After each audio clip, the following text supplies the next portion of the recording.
Welcome to Big Blend Radio, where we celebrate variety and how it adds spice to quality of life. Welcome, everyone. I think we need to have that champagne pop cork open. Pop cork? Cork popped? What?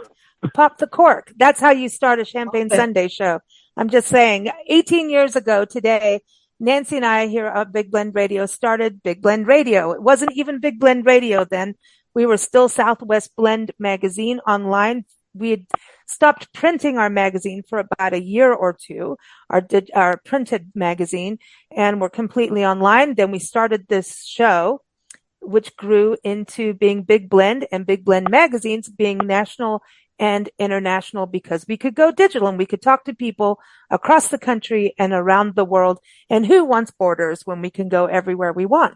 So that's what started as the Champagne Sunday show. Because Nancy, isn't that our tradition? Champagne on Sundays. That's right. And make a toast to what is good in the world. Now, of course, there's always a lot of bad, especially if you turn on the news, read a paper, go on social media at times, some things. But it was really about, if we're going to do this, let's have a sip of champagne, could be anything, tea, and look at what's good and have fun conversations. That was 18 years ago. I cannot believe it. That is our anniversary, and we have some amazing guests joining us on today's party. And we also have some messages at the end and individual podcasts. So we're going to be doing this all day long because when you turn 18, it's a big deal. Plus, our company started in 1997, so we are 28 years old as Big Blend magazine. So not bad, Nancy.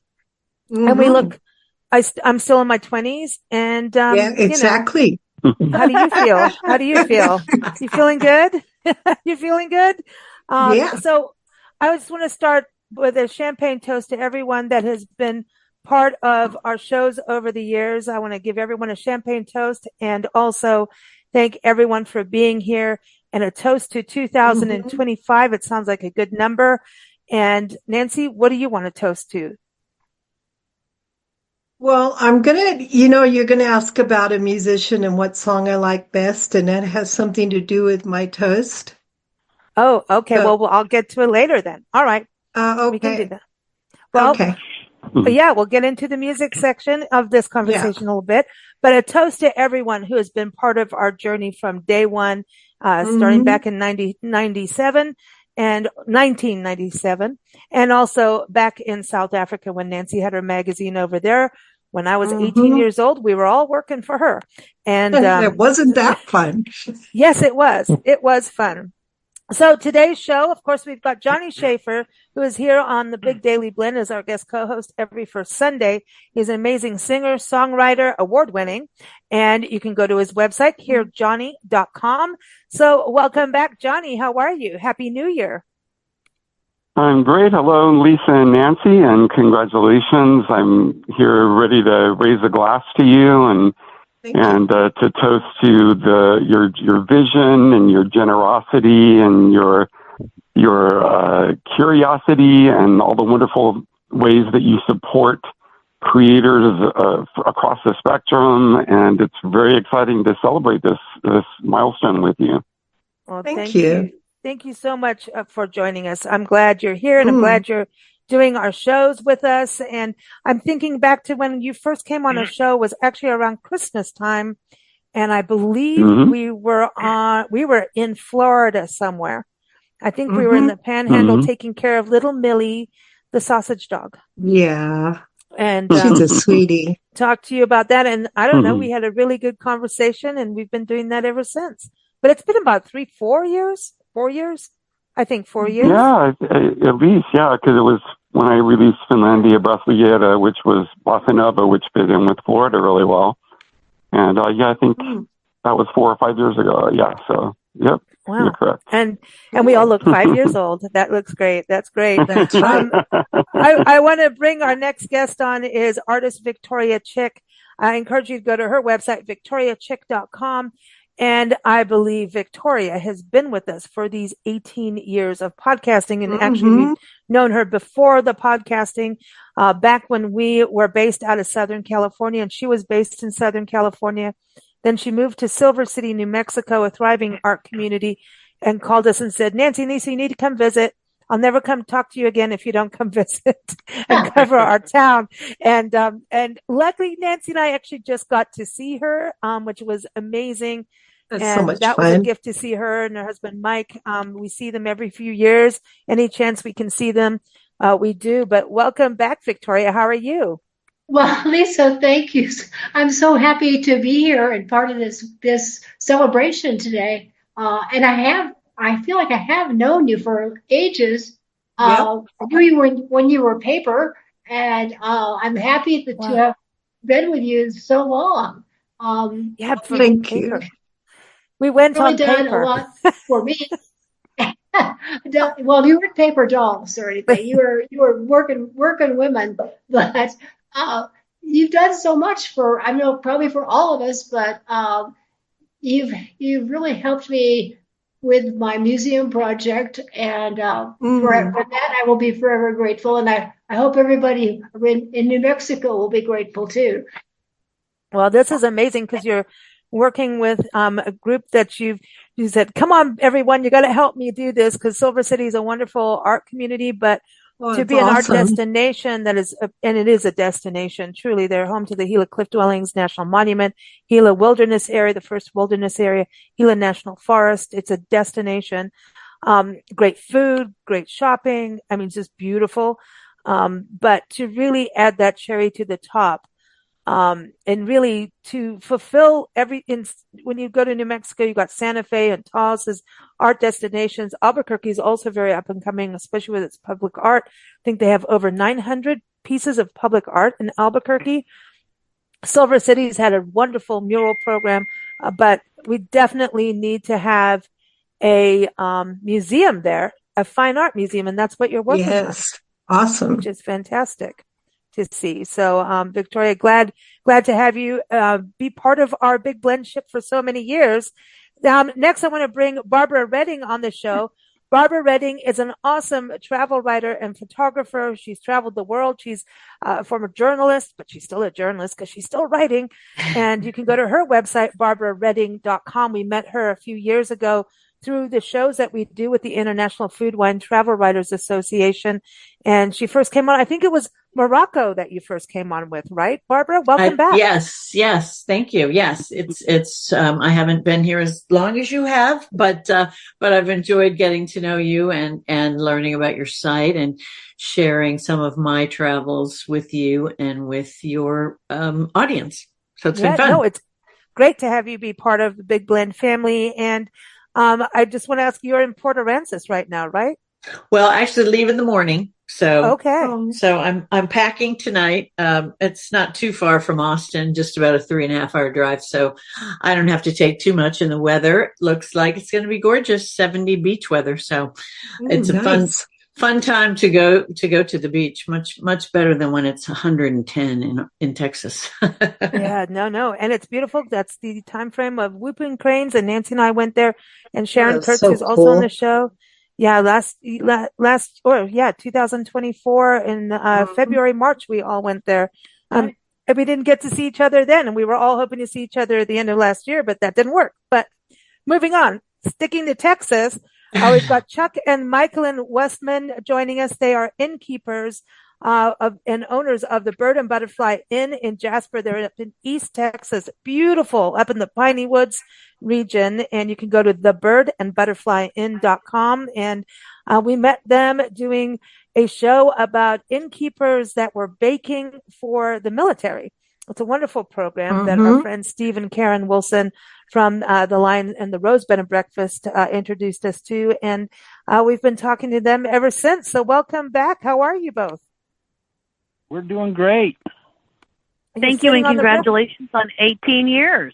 Well, thank you. Thank you. Nancy and I are still teenagers, and we have acne. No, I'm kidding. Are you old enough to be drinking that champagne? Yeah. In South Africa, it was legal. So that I'm sticking with that. And It's also this word called sneak. Yeah, sneak. Yeah. And my mother's into the here. kitchen. It's a mother-daughter thing, so what could go wrong, But Yeah. now, you both have been you're right on the river. So what river is that for people to know where you are right now? We have a beautiful river deck that we built when we bought the property about 2.5 years ago, and we are literally sitting overlooking the beautiful Angelina River. Ooh. It looks lovely. We can't wait. Yeah, and the Angelina River is the river that forms Lake Sam Rayburn, which is the largest lake in Texas. Oh, well, everything's big, and if you've got to have a claim to the biggest, you have to. This is the thing. And as we record this, Nancy and I are in Lubbock, Texas, so we're not too far from all you Texans here. So, it's a good thing. It's a good thing, but hopefully we'll see you on our drives back and forth across the country that we continue to do without the champagne. We definitely hope to catch y'all this year. Yeah. One of the wine dinners, that's a goal too. You guys and your wine dinners. Absolutely. You've been busy. Very cool. I want to bring our next guest is Eva Eldridge, and we've known her for a number of years too. I'm thinking about 15 years, maybe. Eva is a writer, editor, publishing expert. She gets our mail. She has the most awesome dog, Poppy, wonderful husband, Jeff. And you can go to evaeldridge.com, especially if you're looking at publishing a book. And welcome back, Eva. How are you? I'm good. How are you today?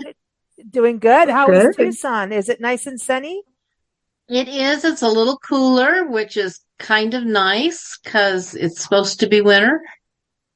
Yeah. Well, that's what happens. You're out in the Southwest desert. But it's pretty out there. It was good to see you both this year, and Miss Poppy. That was I can't complain because the garden is still doing fabulous. Yeah, it's awesome. It's all about that. That garden, what Eva produces in that garden is pretty amazing. It's awesome. She has a green thumb. She does. We're going to head over I believe we're going to go to the Portland area of Oregon, or we might be going to Boston and shipping out there. But John Durant is here. He is a guitarist, composer. He's been on our show 5, 6, 7 years. I don't know. Just go to johndurant.com. I was just thinking about that, actually. I think it's been 7 years now. 7? Mm-hmm. Yeah. Oh, I just turned 7. Wow. Yeah, he came on a happy hour show for 30 minutes that lasted 2 hours. I think that's what happened. We started talking about food, wine, and rivers. Yep, rivers, yes. And everyone, John Durant, the website is JON. He plays what's known as cloudless guitar. Is that right? Yeah. Cloud guitar. No. Cloud guitar. Cloud guitar. But I was going to say fretless. It's fretless. But I play fretless guitar too, yes. Yeah, I know. But sometimes you want to get away from the lines. It's not I have to listen. I blur the lines all the time. You know that. Well, we do. Yeah. You got to bend the notes. I'm all tongue-tied, so I'm just blurring everything anyway. It's the way we roll. The champagne. Yep. It is. We got Sharon Kurtz here. Sharon is an amazing travel writer as well as a photographer. Oh my gosh. She goes around the world. We have a podcast with her, and it is called Wandering the World with Sharon. And she takes us there every first Wednesday of the month. And you can go to SharonKKurtz.com, and that's with a K. So welcome back, Sharon. How are you? I'm very well. Thank you. I'm happy to be here celebrating your 18-year milestone. Wow. Yeah. I'm thinking about you too. When you first came on, I think you came on a panel discussion with the International Food, Wine, Travel Writers Association first, right? Yes. About travel writing. And then you talked about Egypt because she went to Egypt during COVID because she could. And why not? Why not? Yeah. Why not? If you get an opportunity, take it. Another awesome travel writer and photographer is Jo Clark. She is based out of the Myrtle Beach area in South Carolina. So we're going all over the place. She has a podcast with us every second Sunday at 7 p.m. Eastern time. I got to get that straight with her. And you can go to her website, Have Glass Will Travel. She likes wine like we do. So welcome back, Jo. Thank you, Lisa. I'm raising my glass to Big Blend. Happy birthday and Happy New Year. Thank you. Thank Don't you. look at the number of candles. Take a big breath before you blow them out. I know. right. I know. It's good to have you back on the show. I'm just moving quickly here because we do have guests that have to move on, and we'll get into everything soon. We got Katie Walls. Kathleen Walls is a travel writer, photographer. Also met her through the International Food Wine Travel Writers Association. She writes novels, historical fiction, mysteries, ghosts, travel guides, and guides to ghosts. Just saying. And crime, all kinds of good stuff. And also, of course, traveling the country and writing, especially in the South, in the Southeast states. You can go to AmericanRoads.net. So welcome back, Katie. How are you? I'm doing well, and I want to wish you and Nancy both happy anniversary. It seems like I've been doing business with you guys for about 8 or 9 years, isn't it? It seems so. like that long. It's been a while. It seems like it. And I love the way you promote creative people, the arts, writing. We editors, writers, artists, musicians usually don't get the kind of recognition that you try to help us get. And that's appreciated. Well, we love it. Well, we appreciate what you all do. That's what makes the world go round is creativity. Exactly. And we've lost so much of it. And Lisa and Nancy help promote it. And that's great. We love doing that. And especially, supporting independence, and art is independent. Just did an interview a few minutes ago talking about the importance of being independent and not being conformed to a template, because there's no such way you're going to have real creativity in a template in a box being told what to do. Oopsie, exactly. Did I say that? Well, it's true. Victoria will tell you all about that integrity part. We've talked about that a lot on the show. Also, we have a musician, singer-songwriter, James Byfield here. I do believe so.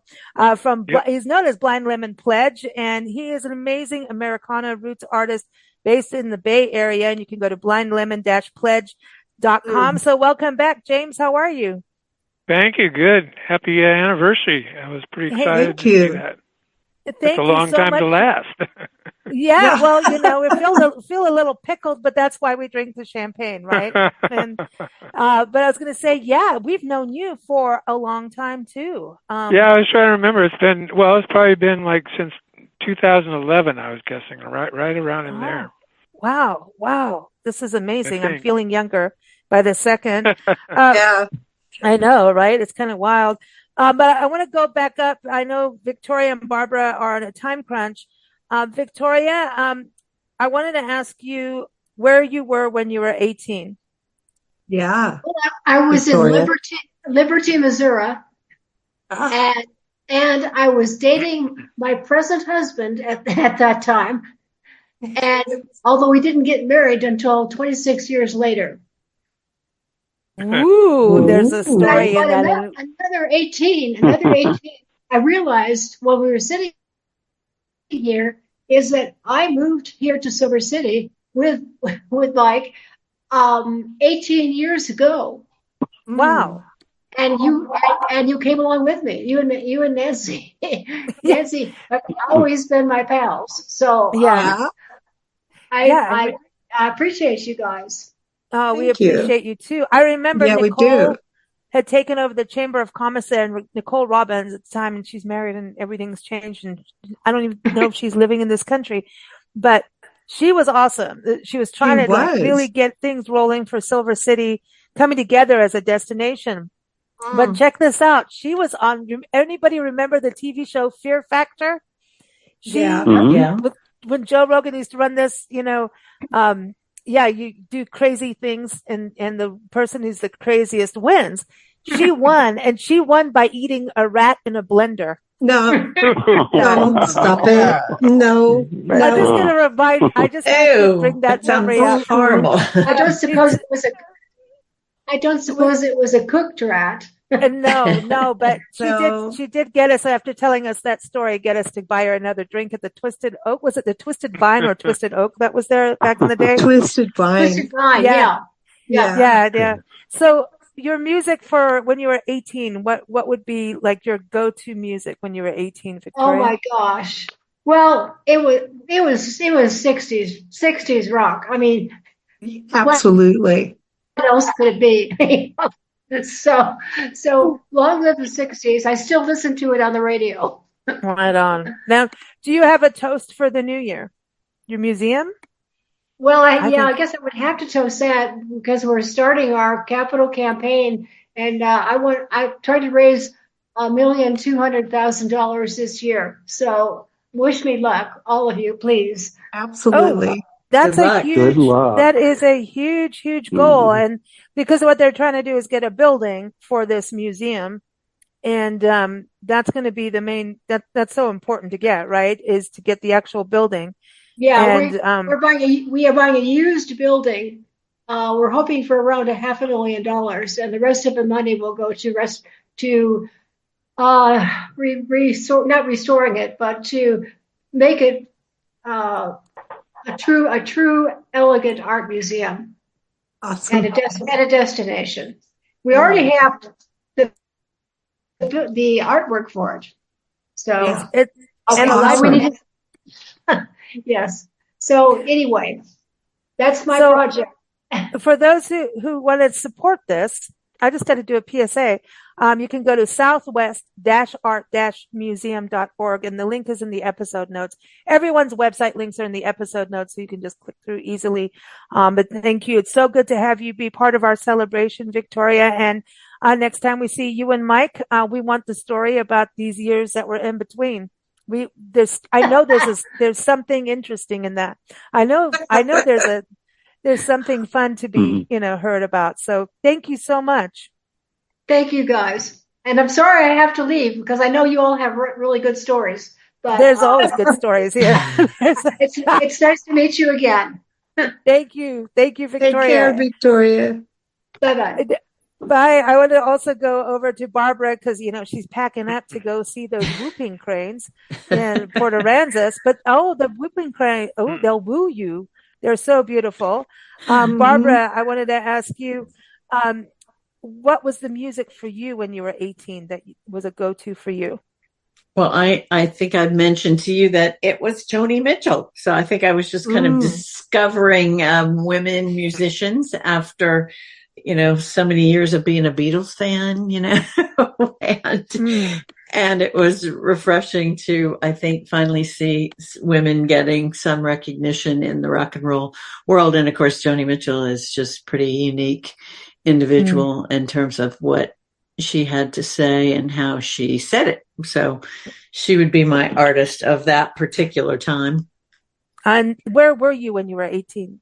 Well, I was in college. I'm dating myself, but yeah, in college. And so living on my own, it was the early 70s, and the war was still going on. The protests were underway at my university, and I was just starting to get into journalism, working at my college newspaper, so covering the protests and the musicians. And one of my first assignments, which was interesting looking back on, was to interview Johnny Cash when he came through town. No way. So where was this? Cool. I went to college at Indiana University in Bloomington. Oh, okay. Yeah. No, we have other Big Blend Radio family from there and went to college there. So we'll have to do another show on that, because, but great that's college awesome. Town. Great college town. Interviewed Johnny Cash. We just watched him on an old, what's the mystery guy, Nancy, the detective, Columbo movie. Oh, he was on the Columbo? Yeah. Yes. Yeah. He was about a gospel Isn't that an odd combination? Yeah, he was on there. We couldn't believe it, but yeah, he was on there. But that's cool. And I was listening to Willie Nelson's, they had his 90th birthday party, and Roseanne Cash was singing with Chris Christopherson before he died. And if you haven't had a chance to see that show on PBS, it's pretty spectacular. I have to watch Nancy's heartthrob is Chris Christopherson. Yeah. She got to meet him. Back in the day. I did. And I was in a shopping mall with a 2-foot fence around me with 6 lion cubs who kept getting out. Oh, wow. Hey, little lady, you need some help with those cats? I'm like, yes. Sounds like his voice, actually. He did a good imitation. Thank you. she's been, reciting that for years. This is, that was a special moment in life. It was her celebrity meeting. I know they leave an impression, don't they? Oh, yeah. Well, if it's Chris Christopherson for Nancy, she's met other ones that she didn't get an impression on. But that one has stuck with her forever. She just needs to still meet Eric Burton and she'll be happy. I met him. He was in Austin for the South by Southwest Music Festival a couple years ago. Playing in the street. It was great. He's wonderful. Cool. Oh my gosh. So there you go, Nancy. Lots happening. Yeah. Oh, she might not like you anymore, Barbara. I'm just kidding. Oops. I'm teasing. So what is your toast? What are you toasting to for 2025? I thought about it. Lots of possibilities. I think one of the places that I would like to toast to a trip to New Zealand, if I can pull that off in 2025. Ooh, of course you can. Cool. Yeah.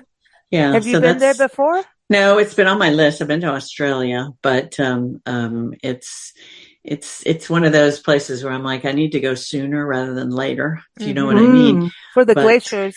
Yes. Yeah. Well, that too, and penguins.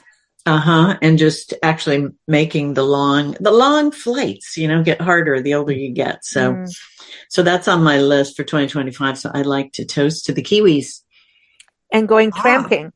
Yes, and going tramping. Love to. But tramping is a whole other world in another place.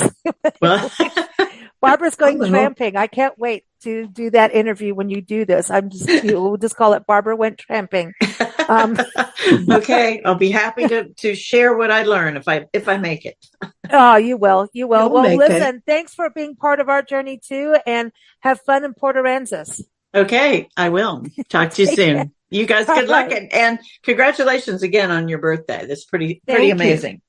Pretty amazing. It's our birthday. It's our birthday. I think there's a song. To you. That would be a good song for you to choose, right? For the yeah. It's our birthday. It's our birthday. Thank you. All right. Good luck and have fun tonight, guys. Thank you. Thanks. Thank you. Bye-bye. Johnny, I wanted to ask you, what are you toasting to for the new year? And thank you for toasting our shows and things, but what are you toasting to? Because Johnny has an amazing Facebook group called the Gratitude Club. And I'm just going to tell you, I promise, pinky promise, like this is for real. I promise to post every single day. In 2025, every single day I will post in there. That's the goal. All you do is you post 5 things you're grateful for every day. So this is my I'm drinking champagne though right now, huh? So, my tongue gets thicker with the bubbles, but, I will do that. So you've got my solemn promise to do that because I think it really does make a big difference. So what are you grateful for? What are you looking forward to this year? Well, yes, gratitude practice changed my life. I mean, just, when you focus on the things in your life that it helps you to see, even when you're down, that there's so much, that you can be grateful for and that is going right in your life. And, we're really blessed to live here in Pasadena. So I want to toast to my fellow Pasadenans because every year they put on this massive show called the Rose Parade, and it's seen all over the world, and it's a big undertaking by thousands of people. And they start, as soon as one ends, they start planning for the next year. And you can actually see the parade route from our bedroom window. And so there are bleachers up all over along Colorado Boulevard, and there's going to be a big marching band festival right at Pasadena City College, which is right down the street. And so I love the excitement and the creative spirit that goes into creating something big like that. And it's a really nice way to start the year out every year as well. So I want to toast to everyone involved with the Rose Parade. It's a lot of volunteer hours in that, man. A ton. Yeah.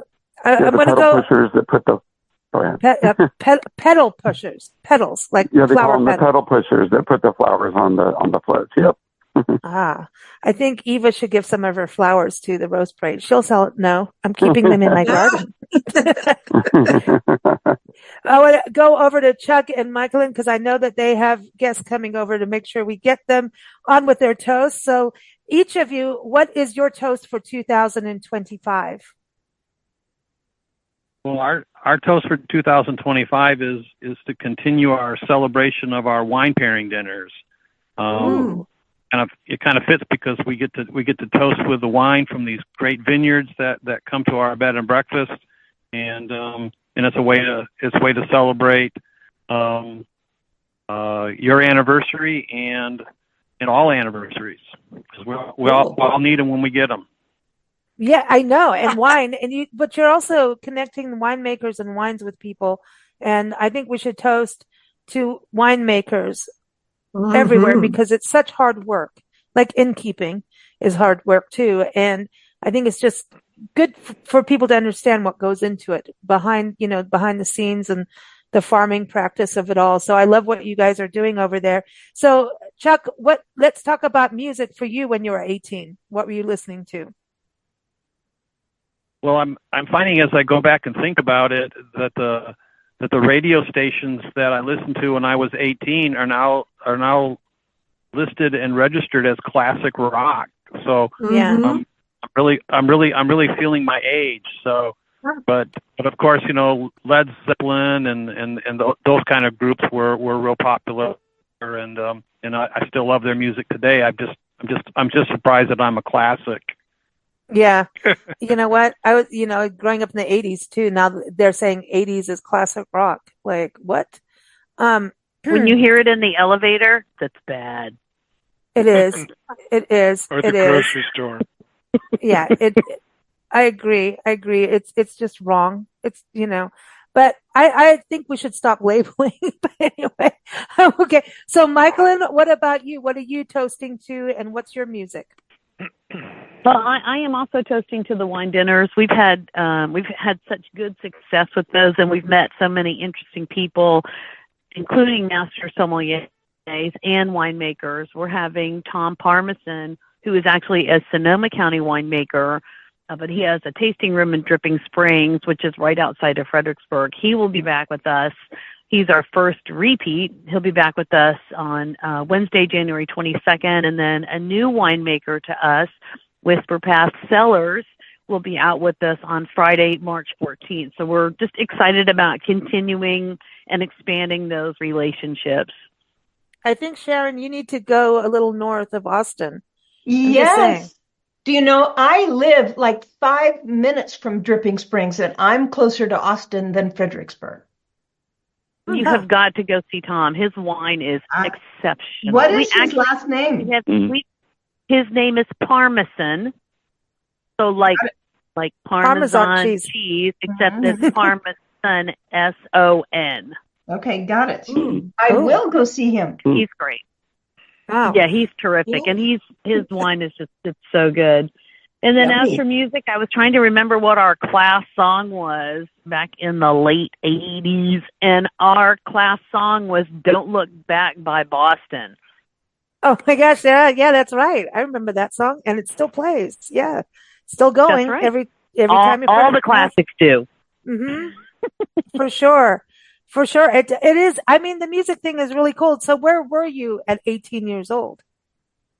I was in North Houston, Texas. I had just graduated I turned 18 over Christmas break. And I was trying to figure out what I was going to do with my life. And I did not think this was going to be it. So, well, obviously we're a little late on your happy birthday. So happy birthday for your recent birthday. Thank you very much. Happy birthday. Yeah. We got to celebrate everything. And we're going to celebrate all the birthdays. All birthdays. Anything we can get our hands on to celebrate and raise a glass, we should. But I was going to say, so you were in Houston. So were you in Houston too? No, Chuck was in Michigan. Yeah, I was in Western Michigan then, but I got to Texas as fast as I could. Oh, you knew that, Michaelin was down there and you had to go rescue her from, That's right. Boston. from the heat of the summer. She needed to see this hot guy from Michigan. I'm going to apologize for him. I'm so sorry. That's funny. That's fine. That was fun. That's funny. So did either one of you ever think that you would be running a bed and breakfast? Chuck is going to say yes. I'm going to say no. I'm a definite yes. I love bed and breakfast and all the traveling I have done. And when we had the opportunity to buy this beautiful place, and we did, it was kind of a dream come true. But for Michaelin, it's not quite that exciting. Until the wine dinner comes. When the wine dinner comes, absolutely, she's like, okay, who do you that's think okay. Is cooking for this? Who do you think is cooking for this wine dinner? It's not that exciting. It's just a heck of a lot of work. But it's fun once you get to have the wine. Isn't it afterwards when you get to have wine after the wine party? It's like the after part. Like typically, so we do a 5-course dinner. We usually serve 6 wines. I'm usually not a part. I'm in the kitchen cooking. I don't come out until the last wine goes out. Then I get to sit down and say hi to everybody and relax and all that kind of stuff. That's what it's like for chefs and musicians. A lot of work to put on a 5-course dinner. Well, chefs and musicians are the ones who sit down at the end of the night when everyone goes home, and whatever they talk about stays there and needs to. But we want the gossip. But I want to say, John, you do your Friday night meals, and he makes us all drool on Facebook, and he loves his wine. He loves his beer. What do you think about these wine dinners? Like, do you ever see yourself doing this? I love the idea because the pairing of food and wine is crucial. And when you have a winemaker come into a place and they can work with the chef to coordinate how their wines are going to be properly featured alongside the food, it's vital. It is. When we got all of us like wine here. And then Eva did all this cooking recently. We got all this food from Melissa's Produce. We got wine from Ghost Hill Cellars, and from LDV Winery. Peggy Fiondacca's on our show every first Wednesday. And oh my gosh, that wine is their wines are spectacular. Oh, and Eva made a fresh pineapple upside down cake. Sharon, we were just talking about that. Yes. A fresh pineapple upside down cake with a pink pineapple, and we paired it with the Grenache from LDV Winery. And Eva, that was good. I'm still thinking about that cake. It was very good, and you plied me with enough wine that week that I'm still enjoying that. Well, what was so funny is like the next morning you could see everybody had been nibbling at the cake. It was now really good. If you start sipping our wine in the middle of the night, you're going to have to go through me. But the cake, everybody was picking at the cake. The cake came out. The cake came out wonderful. It was delicious. Awesome. It was really awesome. I didn't know. I mean, because normally the pineapple is canned, and this was fresh pink pineapple. It's called the Pink Glow pineapple, and it's for people that don't like the acid in pineapple. It's an alkaline pineapple, and it's so delicious. It still has the puckery pineapple in it. It's a little sweet too. They have a ruby red pineapple that sells for $400, a special limited edition pineapple. In the meantime, Sharon just came back from Pineapple Land. Yes. Did you now we have delicious pineapples. She had. Did you have pineapple cocktails while you were in Maui? No, I mostly just had big old fresh chunks anytime I wanted. Listen to her. She's like, I'll have that pineapple. Give it to me with some Spam. We want that Spam. We want that. I love it. I love it. So No. So, I just want to, in case you guys have to go, Chuck and Michaelin, thank you. Stay on the show as long as you can. Thanks for being here. And the birdandbutterflyinn.com. Everyone check them out in East Texas in the Piney Woods on the Angelina River. That is super cool. I want to go over Eva, music for you when you were 18, and where were you at 3 a.m.? I was between Florence, Colorado, Athens, Ohio, and Pierre, South Dakota in my 18th year. So somebody mentioned about having their senior class song. We printed Cat Stevens' Morning is Broken in our yearbook that year, which we had the first color yearbook that year. Ooh. And as for me, I think I bought my first album, which was Paul McCartney and Wings that during that year. So of course I listened to that a zillion times. And always a favorite was Crosby, Stills, Nash and Young. Any song on Deja Vu. Any song. Oh yeah. Yeah. No, that's a good album. I remember, Nancy, remember Paul Butler? Yes, amazing songwriter and singer, and he may rest in peace. Him and his wife Erna, I grew up listening to them, and they had a band, and their kids were we were all like a family, and all kinds of shenanigans and crazy stuff happened. This is in South Africa, but he would get everybody, because he could sound, he really had the Cat Stevens, a little deeper voice. Yeah. And he would start singing in a pub, Morning is Broken. And he'd do the whole, the beginning, the piano, the keys, because he was a great keyboardist. And so everybody's he'd get everyone quiet. We're going to do this really special song. He'd start playing it. And he'd go, Morning is Broken, sing Morning is Broken, and then smash a teacup. And that was that. That was the end of the song. Remember that, Nancy? Smash. He was crazy. He was a crazy dude. Trivia question for you. Yeah. Trivia question for you. Who played piano on Morning is Broken? Oh my gosh. Oh, I know. Leon. Nope. Wait, don't tell me. I don't know. No. I don't know. Katie? Yeah, No. that's a different show. I'm only going to guess at the old stuff. I don't know that one. Rick Wakeman. Oh, well, yeah. Oh, I didn't know. Man, and he's still going, man. He's still kicking butt. Yeah. Wow. I did not know that. That was back in his early days as a session player before he joined Yes. Yeah. I did not know that. Well, this is it. You would expect John to do this. He's going right into happy hour tradition here. He is. He's slipping right in. So, Eva, what are you toasting to for the 2025 year? Your garden? You still going for your garden, or do you have a specific? That's a constant. I think for 25, I'm gonna toast to balance and I like that.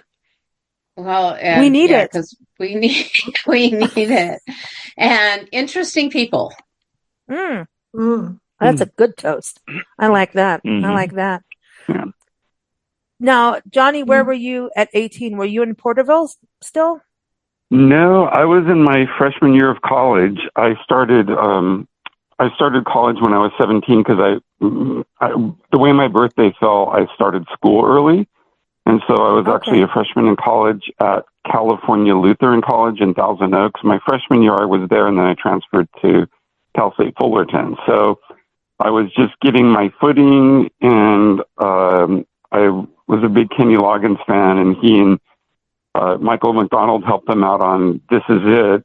And that song kind of just, resonated with me, with the spirit of, okay, it's time to start being an adult and exploring the world. And, coming from a small town, it was a lot of adjustments. And so that song really kind of inspired me, and I listened to it a lot. Well, and you ended up working with him a little bit, didn't you? I did. Yeah. Cool. So I was going to say, this is an interesting thing with you, because Melissa Manchester ties into your childhood, Kenny Loggins, and you've worked with both of them now. Yeah. yeah, I'm really blessed that way, and it's a tribute to never giving up on your dreams. It took me decades, but it finally happened, and awesome. Yeah, it's yeah. Awesome. I love that. That's a song that really. Yeah. No, I love that. I love that. John, where were you when you were 18? Well, so I was living in Cohasset, Massachusetts, south of Boston. Funnily enough, I still live there, but in a different house, of course. But it's probably, the town is on the coast, and it's a beautiful little town, and it's best known for being the town where they filmed The Witches of Eastwick. Oh, cool. Yeah, we were famous for a week. And I mean, and then of course that was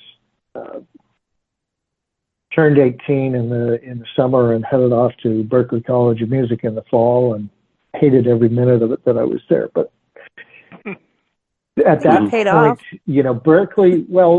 Berklee had gone from being a place in the 70s where individuality was really crucial, as in developing yourself as a musician.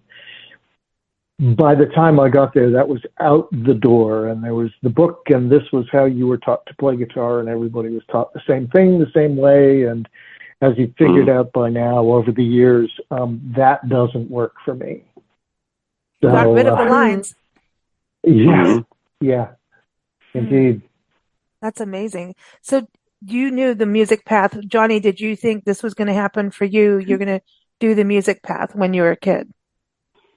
Well, I majored in music. I got my degree in music, and it's what I always wanted. And I kind of took a detour because in my 20s, a couple of times people were going to supposedly help me get a record deal, and then it fell through, and I spent a lot of money and got real discouraged. And so I kind of got into the financial services industry for a long time, but kept doing the music all along. And then finally, about 7 or 8 years ago, I finally said, okay, enough of this corporate world. I'm going to go for it, and it's worked out pretty well. So good. But yeah, that's it. Eva, what about you? Awesome. You're traveling around, the Dakotas, all these different places. Did you think you would end up in the world of publishing? Because I know at one point it was writing, and you still write, but did you think you'd end up in the world of publishing? No, not at all. I worked for the phone company for 46 years, and there was nothing real. I have cooking has always been an interest, but I don't want to own a restaurant. I don't want to do that. I knew how much work that was, but I read a lot, and I thought, oh, gee, I can write. Well, I learned how to write, but I'm not the best storyteller. So I love having my hand in that business. I love the business. I love the creativity. I like what people can come up with, but I like actually doing the background work. And I never would have thought that was going to happen in my in 40 years. I mean, that so never essential. crossed my mind. But that's so essential. Writers really need that. Oh, yeah. Exactly. They do. And it's such a crazy world, especially as you're independent now, to be able to make it all happen. It's an important thing. Hey, Lisa? Yeah. Sorry to interrupt. I got to take off. I'm not taking off. I'm just leaving the room for a second. So don't call me for a few minutes. Okay, I won't call you. I won't call you Al either. No, I won't. Okay. I won't. No, I won't call you Al. Be right back. Okay. No, I want to go over to Sharon. Okay, so where were you when you were 18? Well, when I was 18, I was in Greenville, Ohio, a little town close to Dayton, and I was a dancer, and I was part of a drill team, and I dreamed of becoming a Kilgore College Rangerette in Texas because they are the best. So after graduation, I packed my leotards and flew to Texas, and I've been here ever since.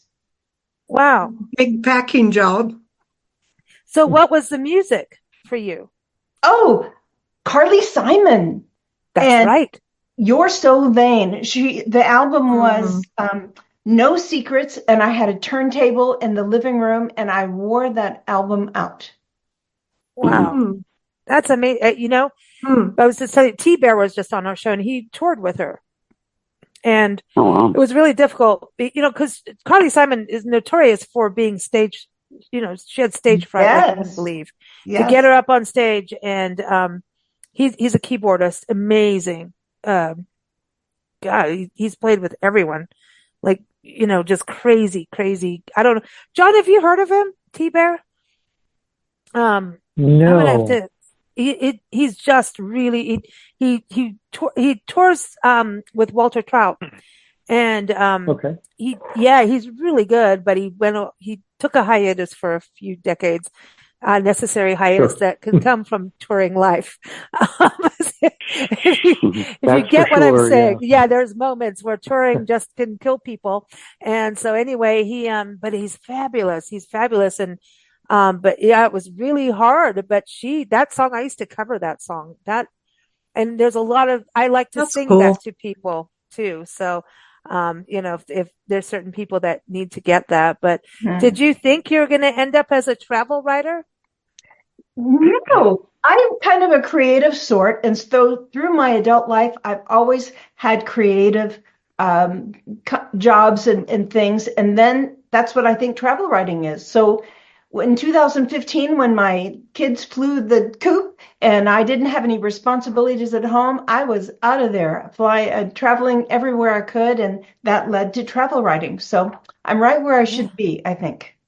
I think this is amazing. Sorry to interject. Where are you now in Texas? I am in Austin, Southwest Austin. Okay. Cool. Yeah, you guys have to connect. We're going to connect y'all. That's going to happen. It's part of the family. We're like the family. It's not the mafia style, but if you don't give us a bottle of wine, you ain't in.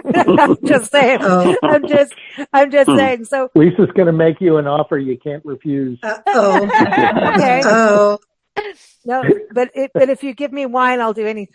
And I'm like Elaine on Seinfeld. Don't give me the hard stuff, because I'll tell everything to everyone. But so Joe, what about you? Speaking of travel writing, Joe, did you ever think that you were going to be a travel writer? Not until I was in my 40s. That was. I thought I might want to write, but travel writing wasn't even on the horizon. Yeah, for women too. There's very few women in travel writing. That's true too. Yeah. So was there never a trip that you went on that made you go, I'm going to write about this and this is going to be my career? No, not until I was, like I say, in my 40s. I went to an island nearby, and there was an old house on the island, and I wanted to do some research and learn about it. And when I tried, I couldn't find anything out about the house, and I called a regional magazine and said, I want to know more about this place and the island, and what do you have on it? And they said, well, nothing. We need to have something about it. You want to write it? Oh, cool. I said, you. And I didn't know any better. I said, well, sure. Well, toast to you. That's cool. That's awesome. That's a toast to you for sure, for following through. That's something about not to follow through on things, and to give when opportunities come, no matter what it is. This is the mafia. When it knocks on the door, you gotta but it's like, just curiosity can lead to such amazing places. And I love that story about you, Joe. Because it's just like, oh, okay, I'll go write it. Why not? Let me go do something. Because you never know what something can lead to, Yep. And I think at 18, our minds were open, far more than when we're adults. Obviously, when you're 40, like Joe, anything can happen. At 18, I just wanted to have a farm and raise horses and dogs and. Oh, cool! I'll come hang with you. I'll do that. Goats. Yeah, and goats. I want some goats because like goats are my friend. Like y'all, seriously, it's a serious thing, So I didn't ask Sharon what her toast for 2025 is. Oh, I have a good one. Here's a toast to the new year. May it bring us adventures that thrill, stories that fill, and nights we might not fully remember, but certainly will never forget. That is good. Oh, now she's talking my lingo. I like that. Yeah. Talking our language. I know. Now, John, I don't think I got your quote. I mean, a quote toast. Of having that champagne. See, I'm gonna toast to health. Yes. And may we all be healthy. Mm-hmm. Yes. Because I'm seconding that. I have a couple surgeries coming up beginning in January. And we're sending you stuff, good stuff, good juju, send me some good cheer. Juju. We will. Juju is good for you. Good juju, juju bees. Yes, juju from the bubbly stuff. Yes, indeed. And Juju from Tom Petty. He's like, there's a Jujubee song. Anyway, sorry, but it's true. The Juju song. He does have the Jujubee song. Yeah, in the cabin down below. Anyway, so that's a whole other thing. But the Juju is good, and positivity really goes a long way, for things. So I think that's the focus, positive Juju for John. I like that. Okay, so Nancy, I know if I don't let her do her toast, she's going to freak out and we won't have a 19th year. Okay, so I'm saving myself. This is going towards good health, John, because I might be killed in an hour. Yeah, right. So my toast is to Eric Burden because he sang Sky Pilot. My favorite song because it's asked at a time when I needed to be asked, how high can you fly? And the way he sings it is like almost a challenge. And I was in a place where I thought I couldn't get out and couldn't do anything. And then I'm like, oh no, you know what? I'm going to fly. And I did. Nice. So I think that music, and I want to say this about art and music. You never know when something creative is going to spark somebody in somewhere that you have never met, don't know them, and it means the world. That's what the arts mean to me. It means the world because it changes people's lives, and I've seen it more than once. So I have to just say thank you to all the artists in the world. And play ABBA. I love that. And I'd like to say, how high can you fly? Test it out and see what you can do. Yeah, it's a tough time for anybody in the creative world, and including what we do, and in travel writers, same boat. It's not what it was, and it's changing all the time, and you have to change with it and get ahead of it so that when it starts to catch up to you, you have to start again. It's always, hurry up and wait and catch up and then run, then hurry up and wait and catch up and run. So it's one of those weird things in the world. And it's like, it's almost like once you know that's how it is, then you can play the game better. But it's always about staying power and being honest and true to the craft. I think everybody on the show is that, everybody on our shows, if they're not, then it doesn't get aired. The craft, the being in integrity to what any of us do, Chuck and Michaelin with a bed and breakfast, serving wine, you're doing the craft of food and the craft of wine and giving people that experience and some calmness so that they can create, so they can breathe. Is a whole art form. Oh my gosh, you have to deal with people. Jeez. I know. You guys need some wine, y'all, over there. You need to send them some wine. Don't worry, we're covered. Hey, listen, we're coming to I think this is the first telephone call I ever got a contact high from. I'm not saying what we got over here. I'm just saying. Just kidding. I'm just kidding. We're being good in Lubbock. We're being very, very good. So Joe, you sent me the big list of music So 18, you wanted to be on a farm. Were you in Virginia when you were 18?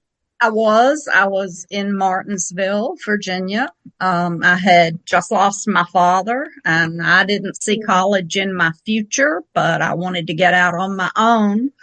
And that was, I guess being a writer was a glimmer in my imagination, or maybe that was just the Temptations singing in the background. But I did live on a farm. I did have horses. I raised Dalmatians and I got my master's. So college was way down the road, but I got there. You go, girl. We had a Dalmatian called Poodles. I grew up with Dalmatians and we named them Pebbles and Spots and all sorts of weird names. My first one was Bridget Bardot. And of course I had Reese's Pieces and Polka Dot, and they're the sweetest dogs. They are. Oh my God. Splat. Yeah. Wow. They're so cool. So like if you're going to think of one song or one band like that for the 18, we're making this big monster 18. It's a monster list in that it's massive. We have so many interviews coming on after this and people dedicating songs for this music playlist. It's huge. And we're going to take some of the music of today from John, Johnny, and Nikki, Chris, other musicians, James, it will all be part of this. So it's like an 18 then and now, and including that in there to represent the musicians that we do hang out with on these shows because they're badass. Am I allowed to say it? We're allowed to say that word now, right? Yeah. Well, we won't talk about the time someone said the F word for the first time on a live broadcast back in the day. And Nancy turned to one guy, I'm not going to give his name out, but somebody said the F word and Nancy turned around and told them how to remove themselves because if anyone's going to say the F word on the show, it would be her. It's just a matter. And let them all know that you will not be the first person. So kindly, be on your way. It was really, yes, exactly. It was really funny. It was so funny. She goes, how dare you? He goes, oh, I didn't mean to say it. She goes, no, I'm the first one to say it on this show. Do you remember that, Nancy? Yes. Yes. Yep. It was She fun. was not going to have her thunder be stolen. No way, Jose. But this is so fascinating. So, Katie, I want to go to you. We're talking a lot about writing, and you write all kinds of things, everything from, crime and real estate crime and ghosts and travel guides and nature guides and all kinds of things. Did you think that writing was in your future when you were 18? Strangely, no. My first thing, even before that, when I was young, when I went to college, I was 16, I wanted to be a nuclear physicist because I was all into science fiction. And nobody told me that you have to be good at math. And that is my worst subject. So when I went back to college the second time, I got a little smarter and I did anthropology and sociology, which has helped with writing. But one of my professors even told me, she said, you don't just give the facts, you get to your stories are the most interesting. So I should have learned and switched to journalism, but I didn't. But I was like Joe, I was about 40 in my 40s when I first started travel writing. And it was because I was RVing and camping. And I discovered this beautiful campground, and nobody knew about it. And I felt like I had to, so I sent off to Trailer Life or Motor Coach in one of those Woodall magazines and sold my first story. And from then on, that was it. Wow. And the books, that's cool. The books grew out of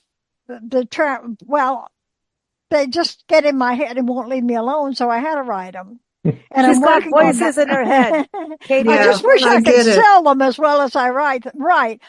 Writers understand this. Other people don't. But, and I guess musicians understand it too, because probably the song gets in your head. Because when I was writing American music, I had songs played in my head all night long. Couldn't sleep, have to get up and write. Now, the real estate was what I was doing to earn a living. And during COVID, that's when I started mixing the real estate and the travel writing in my realtor books, my realtor mystery books. So it's a little of travel writing and it's a little bit of real estate and a lot of mystery and murder, and gotta have murder. I mean, it's no fun if there's no murder. Oh, nice. But when I was 18, I like that.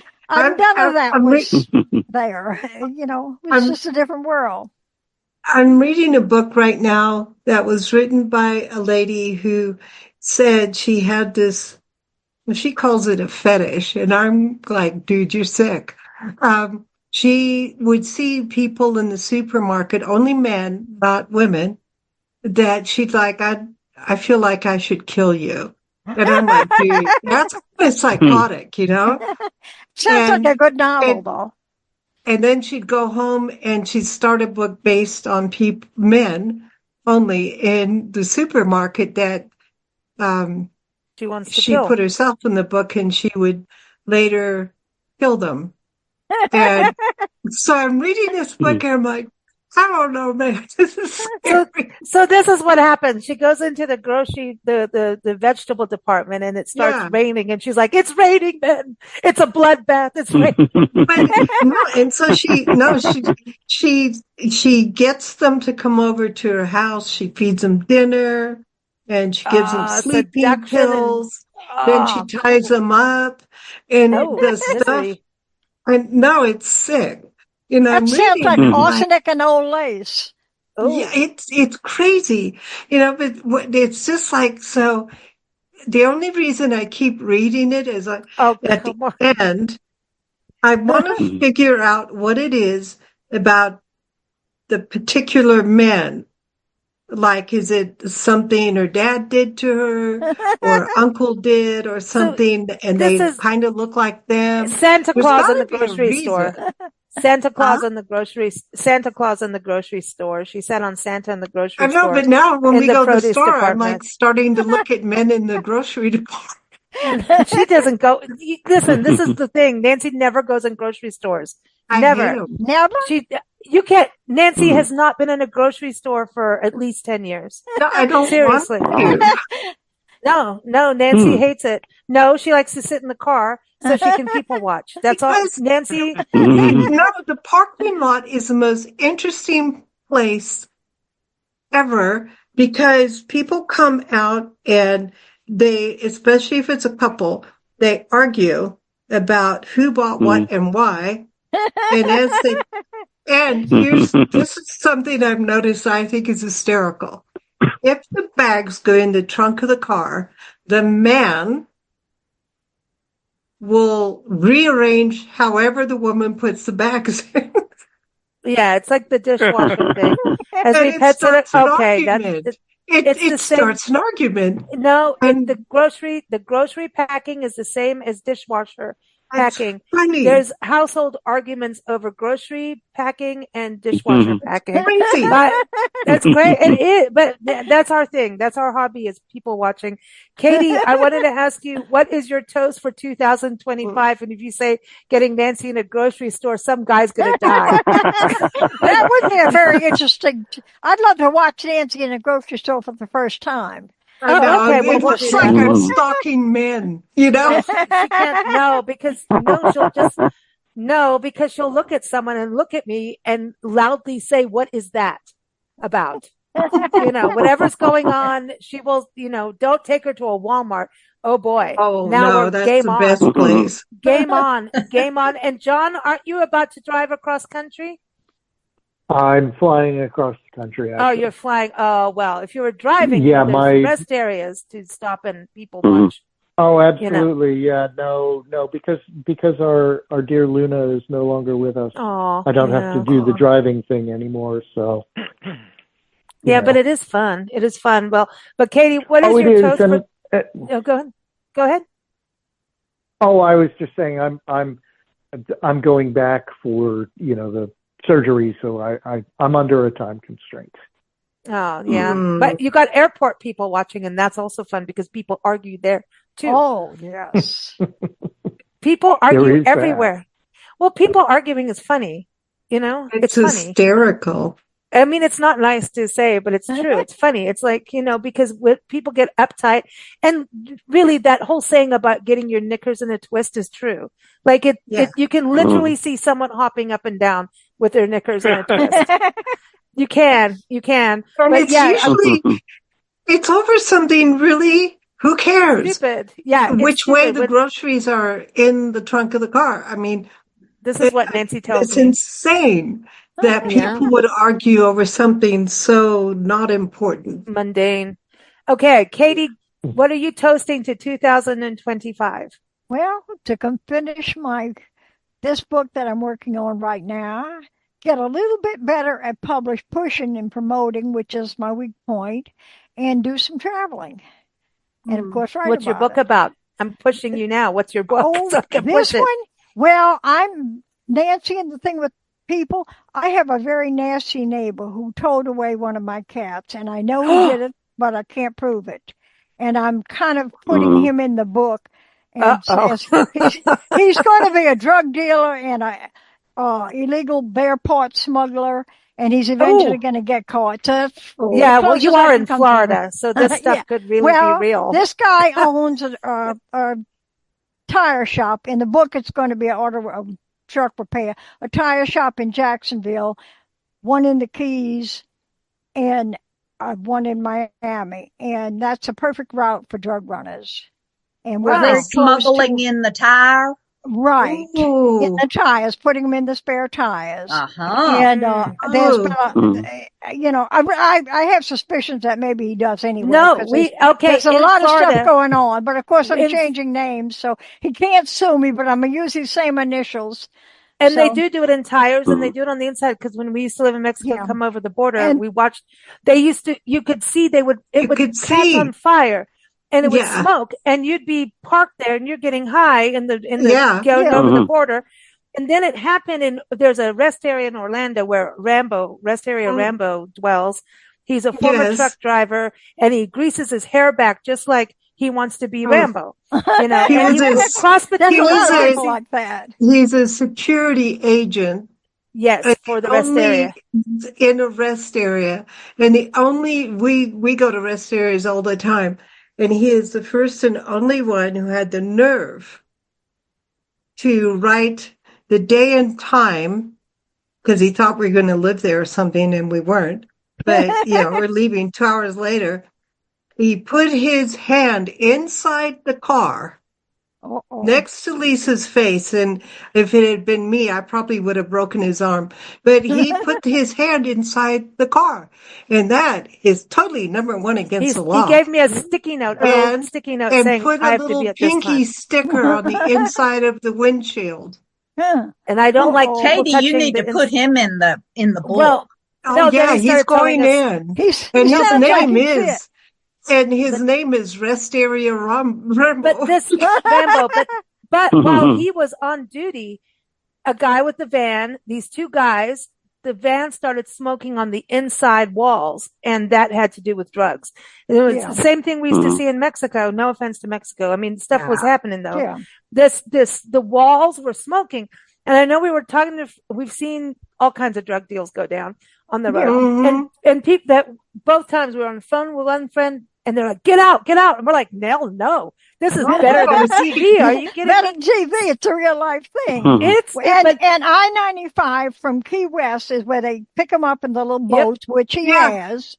And he has a shop right down there on Marathon. So you get out in the water, you pick up the drugs, you load them into the tires in your tire shop.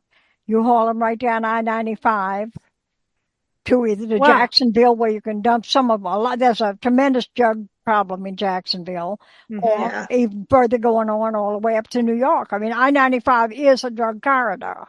No two ways about it. It is. So. And I'm going to send you some links to podcasts we did with the mafia, actually. Well, no, wait, John, you were in Boston area. Remember Whitey Bulger? Oh God, yeah. Mm-hmm. Yeah, we did an interview. The guy who worked for him in the Boston, he was in the Boston Hill Gang. That was crazy. This was, 10, that was crazy. 12 years ago. And his name was Mario Martin. And he friended me on LinkedIn. He's gone. And I said, well, he wasn't quite in the mafia because he wasn't Italian. And he was like, he was in between. And I was like, well, what do you do now? And this was right before Whitey got locked up. And we were doing we've been doing a lot of we were doing a lot of crime shows at that time with authors. We weren't doing any crime stuff. Bad. We were just interviewing. But the guy goes, I said to him, well, what do you do now that you're out of the so-called mafia, He goes, I'm a delivery person. I'm like, really? You don't push that any further. I know. The Carlos Marcello area, and my best friend was Italian, and her mother had a bar, or had several different bars. So I know a lot about mafia stuff. Yeah, anyway, this show is getting red. I want to go see if James is back. James, are you there? I am back. All right. Well, we've been talking about mafia stuff. Before you go to James, Lisa, I have to go. Right. Well, thank you for being here. It was lovely being with you, and congratulations to you both. This is so cool. I can't thank believe you for it's being been part of the years journey. You've been at it. Yeah, and it's listen, been so much fun. It's been fun. Tell everybody the album that people should go get now, the latest one. The new album is the second Fractal Sextet album. It's called Sky Full of Hope, and it is a magical recording. Cool. Everyone, JohnDurant.com. Thank you so much for joining us. It's always a pleasure, and we've got you in our juju, our good juju. Thank you. Thank you. We'll talk soon. Okay. We will. Take care. All right. So, James, going over to you. All right. What is your toast for 2025? Well, my band has a new album that's coming out in 25, and so it's a live album, and so I'm toasting them because they did it so well. So I'm really I'm proud. I'm proud of them. Or are they the Blind Lemons or the Pledge? Well, we just call the band Blind Lemon Pledge too. So that's the band. Yeah. Very cool. That's exciting. Well, you're going to have to come back, Yeah. that. I know, and I enjoy it. Yeah, I'm real excited about it. Our last album, the Oh So Good album, did just incredibly well this year, and so it's been a good musical year. That's exciting. I love that you keep roots music alive. I mean, because you can hear every part of America listening to the album. You really can, and I love that. I mean, we've listened to you out in the Appalachian area and the Smokies, and it fits right in. So it's beautiful to hear. And then we need to come back to San Francisco, obviously. But where were you at 18 years old? I do feel like where were you at 3 a.m.? I feel like a cop. It was 1967, and I was living in San Francisco, and it was the summer of love. So I was a hippie, and I was fortunate enough. I had just written under the auspices of Grace Cathedral in San Francisco, the first rock mass that was ever written. And so I spent the summer touring with that and made my living doing music. And I only had to do it about once every couple of weeks, which is great. And the rest of the time I lived the hippie life, and it was a good time to be alive. And then you did graphic design too in between, right? Well, after I got out of college, that became my career. Although I actually worked in the mental health field for a long time before that, so I made a major career. No wonder you keep coming on our shows. Trying to fix us. I'm like, here we are. We're here. Hello. No, I'm just kidding. No, I'm just kidding. But that's it. So when you were 18, did you think music will always be part of your life? It had to be, since you're already doing it. Yeah, I always knew it'd be a part of my life. I never thought. Well, I never really, during my career, worked at it. It's like I played in a few bands and stuff, but I never made a living at it. But after I retired, I was able to put my time into it. And although I don't make much money at it, I have a lot of success with chart play and that kind of thing. The last album is going to be named on the acoustic blues charts at number 3 for the year, so I'm pretty proud of that. Oh, that's fantastic, man. James, that's awesome. That's really awesome. I love to hear that. I mean, and it's well deserved, So 18, you're like, I'm going to do music, it's still creative, and then mental health is a very important part of life, right? And I think music plays into that. I think, Johnny, we've talked about that on shows, how important music is for mental health. And so I think you obviously held those two in hand, because where would we be without music? Where would we be without wine? I'm just saying. There we go. I'm just saying. There's your toast for the year. Yeah, really. No, well, I'm glad you've got another album coming out. And so what about, who were you listening to when you were 18?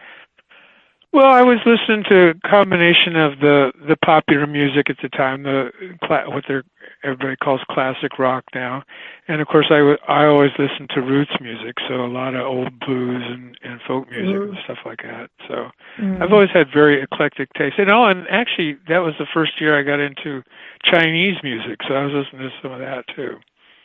Wow. See, you never know, man. Well, when I was 18, Def Leppard was dominating the charts. Guns N' Roses they were at November Rain was on the top 100.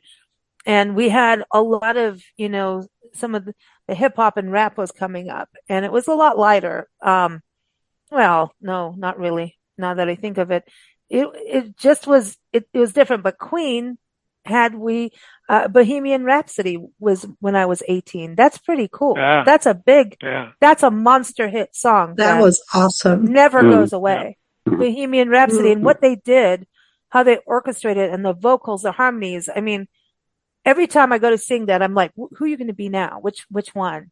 How they did that is huge. Johnny as a singer, that's a big song to sing harmony wise. Oh yeah, that's absolutely. Massive. It's massive. So it's interesting looking at the charts, and Nancy, were you still slipping out into the hood? I was going to say you're out in LA when you were 18. You were still going out on the Sunset Strip at that point, or were you? Yeah, my brother and I used to sneak out the window and walk a mile or two down to the Strip. And the doormen got to know us, and they would actually save food for us. And no, it was cool. And they liked, that we were peeking our heads in at all the actors and actresses and singers that were on the Strip. And then there were other things to see on the Strip that were interesting. Yeah, it was interesting. And one time Glenn Campbell gave us a ride home. That was interesting. That's a good story.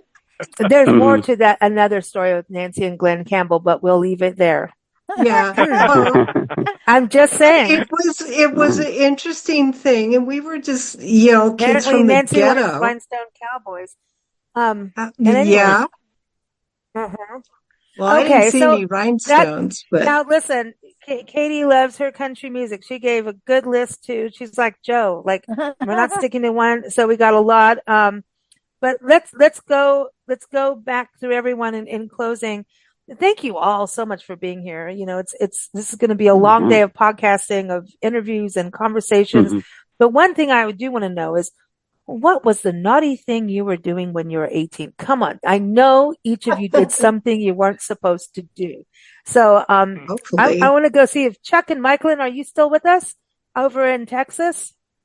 Our innkeepers, are they still there? I think, no, they're gone. I think they're checking people out checking them in. But let's go to you, Johnny. You're the co-host. What did you do that was naughty when you were 18-ish? Time frame that you can remember that you got busted for, maybe didn't get busted, but that you took that little leap of, I'm doing something naughty. I guess I would have to say I was fighting with being gay, and I was starting to explore what that meant, and so I went to some gay clubs, and that was exciting and scary and taboo and everything all at once, especially back in right around 1980. So I would say it was that, just kind of finally starting to explore that and figure out who I was and come to terms with that. Yeah. It's hard, when it's not accepted. That's going against the grain. You know what I mean? But Yeah. That's not really naughty. That is just society being stupid. Yeah, society. Well, I guess that's true. Yeah, it would have been perceived as naughty, and at the time, I felt like I was being naughty. Yeah. Oh, but hey, Eva, what about you? I want to know if Eva was naughty, if she was a naughty girl. Yeah, Did you do anything Eva. naughty, Eva? I did my first pot. I smoked my first pot when I was 18. You go, girl. That was quite a while ago. And I want to say, as far as toasts and gratitude, Lisa and Nancy, I have to give you credit for pushing me into writing my first travel article and publishing it. Cool. Literally, we pushed her into the computer. I'm kidding. You two pushed me kicking and screaming into that world, and now I'm very grateful for it. Well, thank you. Our pleasure. It's our pleasure, truly. And smoking pot you'd be good at it. At 18 in South Dakota was a hoot. I haven't done that. I don't know. I'll find out. Maybe when we get there. We haven't been to the Dakotas yet, so we might. I don't know, but Oh, it's fun. I don't know, but I don't travel writing and pot smoking. Who knows? You can write about the restaurants really well. we were in a car. We got stopped. We were driving around the big dam, Lake Oahu in Pierre, South Dakota. We got stopped by the cops and rolled down the window. And that cop had to have gotten a contact high from that smoke coming out of that car. But this is back in 74, 5, probably 75. And it wasn't the big deal then. It was pretty funny though. 'Cause, you think back on it in hindsight, and it's like, if it had been today, they would have had us out on the ground. Yeah. I know. You can't. I mean, it's so different. But at that time, it was pretty funny when we rolled up and drove away. It was pretty funny. Well, so, one time my dad he worked in the butcher shop with my grandfather, and I'm pretty sure he took money out of the till that he wasn't supposed to take. And he gave it to me and said, put it under the car seat. Okay. And he drove but the money was under my seat. And then when we got home, he said, take it and put it down your blouse and take it into the bathroom and take the lid off the tank lid off the toilet and put the money in the toilet thingy. The bubble? So I did. Okay. And the next thing I know, the toilet overflowed because my brother went in and used it. And my dad, I'm like, I don't think he was that sharp, because most of the money were dollar bills. Oh. So then it was my fault because I put it in there, but he told me to. And if you didn't do what you're told, you got in trouble. So then I had to take all the dollar bills and spread them out all over the furniture and to let them dry and not be torn. And then the cops came because my grandfather turned my father in, and the cops came, and they came in and they saw dollar bills. So Nancy gets busted for a crime that she didn't commit. No, I was too young to get busted. I was too young, really. They just looked at, but they just went, dude, this is crazy. Well, yeah. Erin Youngless is on our shows, and she would be here. She's not feeling well, and a couple other people. There's a flu thing. I mean, everyone gets together on the holidays, and things start flying around. But she's doing our genealogy, and all I can say is, next time we do our family history show, I don't know, man. I don't know. I don't know about this, man. I'm telling you. Okay, so I want to go, Sharon. What was your naughty thing? Well, I might have been a little younger than 18, but it was underage drinking. My girlfriends and I, on a Sunday night in Dayton, 30 miles away, had, this is dating me. Can you believe it? They had drink and drowned at night. So you can drink as much as you want.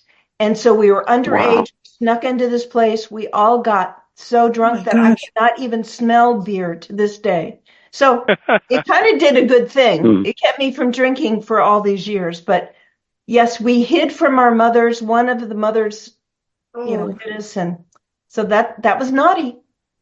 Wow. Yeah. So I'm going to go back on Eva's pot thing. And there was, this was, I think, a little older than 18. And, cause it was here in this country, it was very young and dumb. And well, in South Africa, weeds everywhere, man. Anyway, all I can tell you is, Eva, you did the cops, which to me is the scary. That would talk about paranoia, man. That ruins your trip. All I know is there was a drive-through, fast food thing. And back in the day when we had newspapers and you get the newspaper thing at the fast food where you put a quarter in and you get your newspaper kind of thing, I thought that's where you ordered. That's all I'm saying. And I did place my order and no food came out. I remember that. And I drove up to the window expecting the food and there was no food. So funny. I didn't place my order. So anyway, that was my dabbling in that. Joe, what is your naughty thing?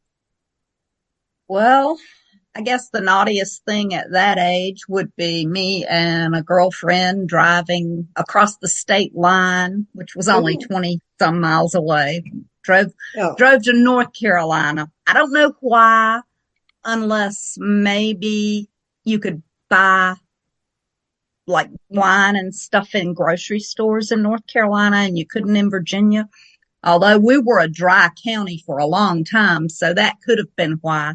But you're making up for it now. I know, really. And this is where I got my start, I suspect, because we would go and we could always find somebody old enough to go in and buy it for us. We were drinking Boone Farm Strawberry Hill wine. And I use that term loosely. But that's probably where I got my start. And I have not done my toast. So you have to keep me on track here, Sorry. Try. Here's to everyone's good health and healing. And lots of trips to new spots around the globe in 2025. I love that. I like that. We're going to see you. Yes. See, this is our goal, is to actually meet everybody that we haven't met in person yet. And exactly, it looks like we have quite a list. Eva got to see us and we got to see her, and Poppy and Jeff. That was so cool. Just a month ago. So that was awesome. And, so the rest of you we're coming for you. And I promise I won't order you fast food through a newspaper vending machine. But, and I'll have something better to share than Boone's Farm with you. Yeah, there we go. I don't know what, there's, everybody's got a little something somewhere. I want to go over to Katie. Katie, what was your naughty at 18-ish? Well, I think my worst, it was between the underage drinking, because 18 was old enough, but at that point I was able to drink legally. But the worst thing was my hot rodding. I had a 53 Ford 8-cylinder, big old police engine, red, so the cops could know it. I mean, they spot me a minute. And all somebody ever had to do was pull up next to me and rev their engine, and we were off and hot rodding. How I survived, I don't know. I don't drive like that anymore. I still do a little fast, but I figure 10 miles over the limit is supposed to be legal. I did that. And I did it and won contest going as a train was coming and going right as it was coming down, and I won. Boom. Yeah. No, but sorry. I don't think you know about that. Too late.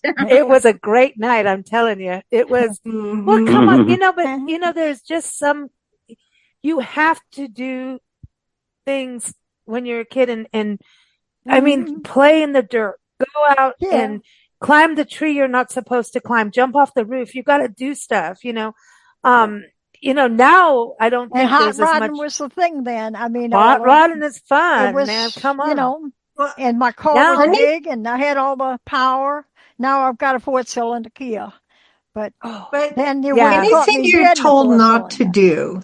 Right. You have to test the game for breaking that rule. And my dad always drove he was a bus driver, and he drove like 4 miles under the limit, always. Oh, yeah, we had a cop in New Orleans, Miller, and at the time I just figured he hated teenagers, but I think he was trying to keep us alive. And I was going one day out towards the lakefront in Gentilly along Elysian Fields, and of course speeding, and of course you had to have a hot rod sounding engine, so my muffler was making a lot of noise. And I'm wearing this blue chiffon fluffy dress, and he pulls me over. He says, "Young lady, do you know you have an illegal muffler?" And it's like, I mean, do you really want me to crawl under there? Saying that. He didn't make me crawl under there, but he scared the daylights out of me. No, Nancy. You could have said, "How dare you talk about my muffler?" Exactly. Don't you big, how rude of you. No, Nancy.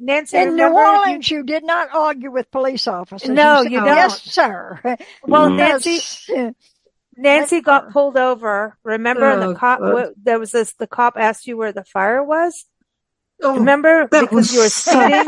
I was speeding. So I told him it's 3 miles back.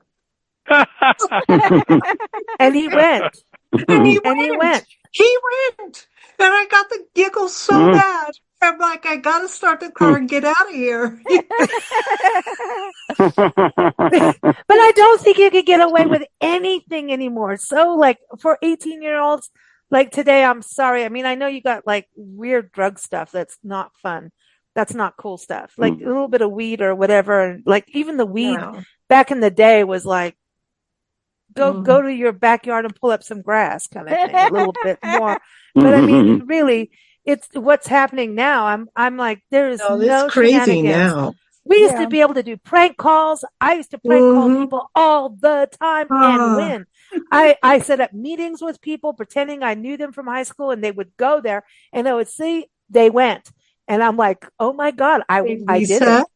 Lisa, remember calling, I won't say the person's name, but calling people up and saying, "Would you like lasagna or some casual sex?" No, it's ravioli or casual sex.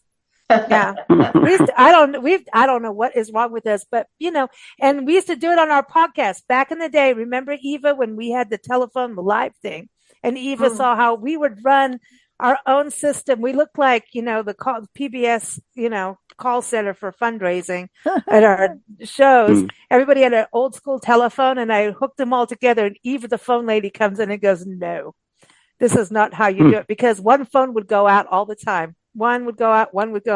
We'd do live shows in different places, and Eva would go, "No." And then she made us our own switchboard. Remember that, Eva? Yeah, I did. You did. You made us a switchboard, and because we ran everything off of phones and the internet, and it's changed already in podcasting. But we used to call people back then, and we called the White House. I called Monsanto. Yeah, we did. That was funny. People did everything like that, and now we can't get away with anything. It sucks.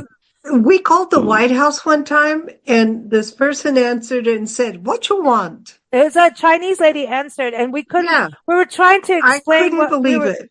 Well, we were trying to explain to people what to do to call and vote, and how to vote, and how to call and say what you want to happen in the country. But it was interesting. But I want to go to James. James, what did you do that was bad when you were 18? Come on, tell the truth. Well, shame the devil. Luckily the statute of limitations is run out.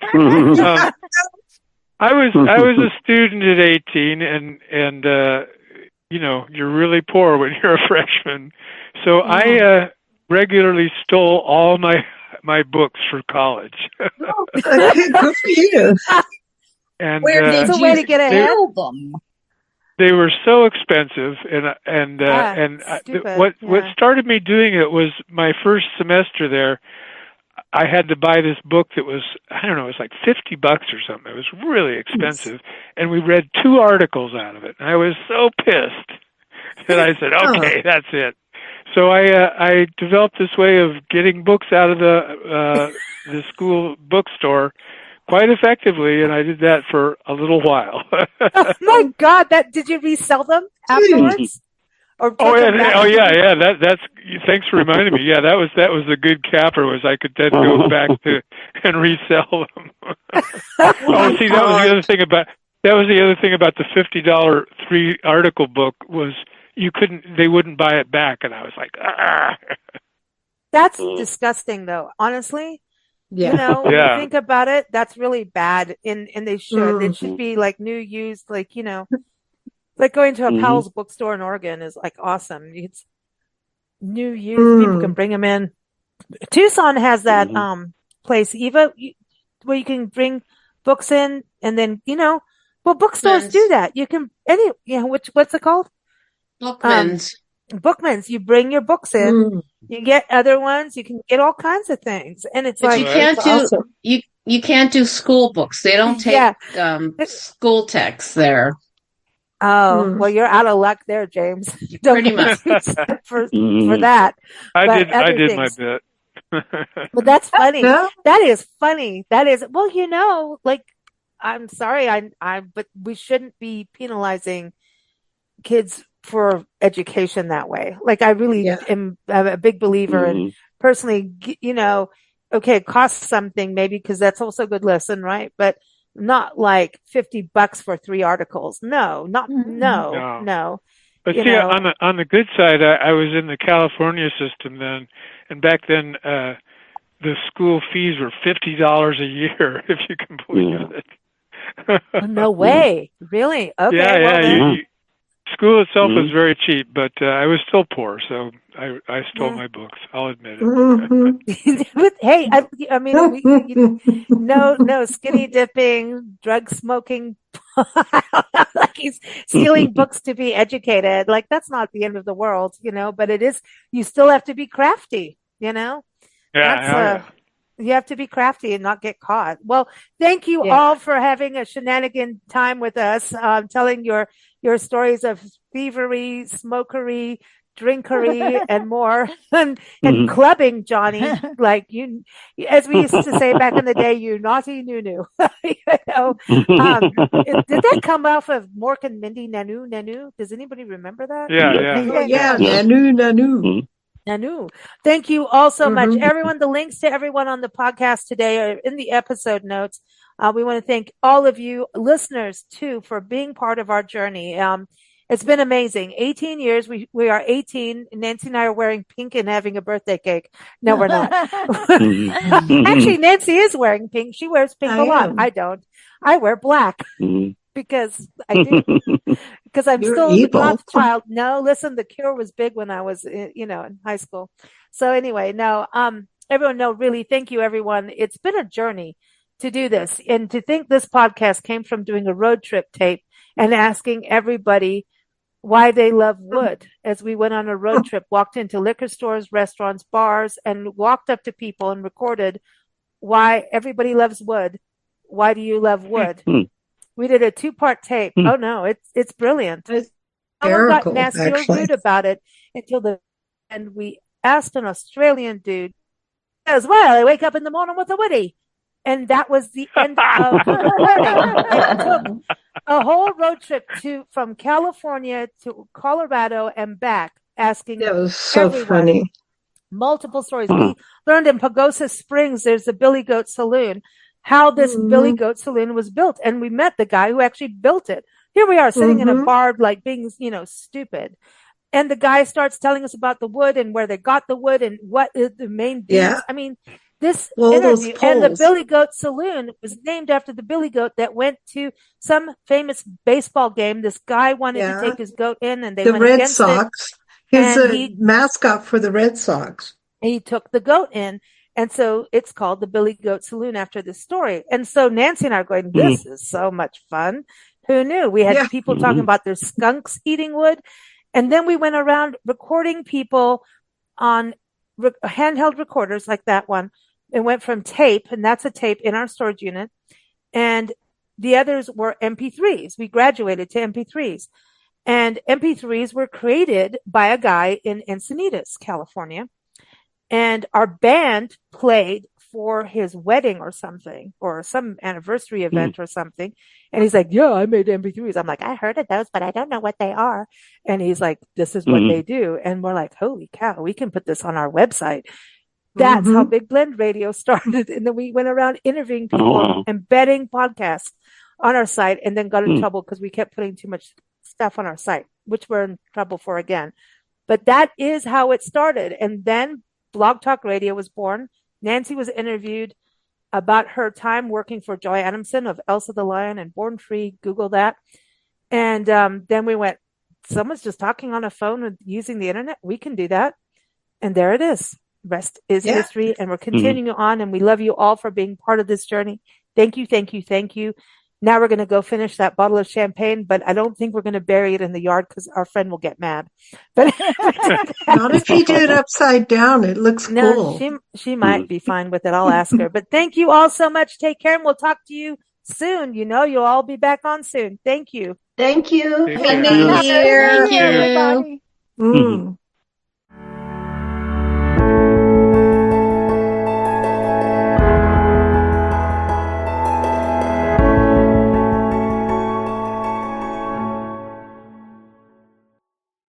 Well, hello, Nancy, and hello, Lisa, and hello, Johnny, and everybody else who's listening. This 18th birthday thing, I mean, thinking about what was going on when I was 18, that's a long while ago, you know.